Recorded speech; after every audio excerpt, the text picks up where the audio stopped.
তাল না বেতাল বাবারে, তর করে জল পড়ছে। তাল না বেতাল, তাল খাওয়া না একদম শরীরের পুরো ঘাম ঝরে যাবে, এক্সারসাইজ এখানেই হয়ে যাবে। বাপরে বাপ, কাল তাল মেরেছি 2:30 অবধি রাত্রি, আজকে আবার যুদ্ধ শুরু করেছি মোটামুটি 2:30টার থেকে। যুদ্ধ হচ্ছে, যুদ্ধ, বাপরে বাপ, যুদ্ধ, একদম যুদ্ধ চলছে, যুদ্ধ।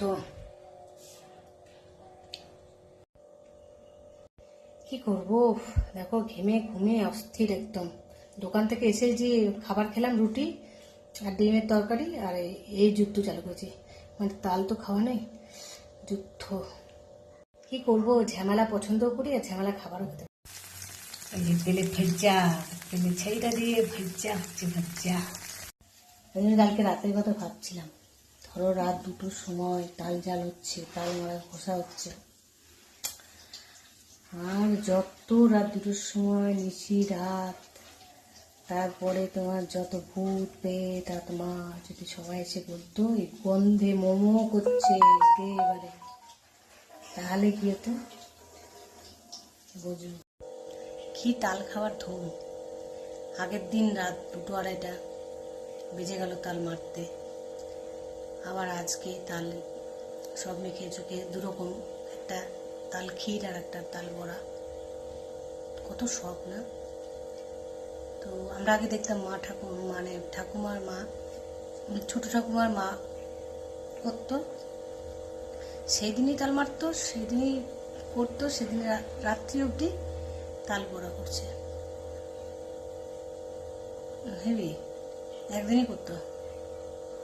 কিন্তু আমরা কত করে আগের দিন করে যাচ্ছি বা পরের দিন তৈরি করে খাচ্ছি। তো যাই হোক, আজকে একাই খাচ্ছি।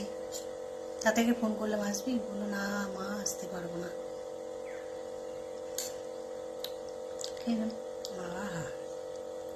কি দারুণ। उनसे मिलेंगे तो हम क्या कहेंगे, ये सोचा न समझा न जाना है। शायद कहे ऐसे उनका हमेशा से सर आंखों पर ही ठिकाना है। उनसे मिलेंगे तो हम क्या कहेंगे, ये सोचा न समझा न जाना है। शायद कहे ऐसे उनका हमेशा से सर आंखों पर ही ठिकाना है।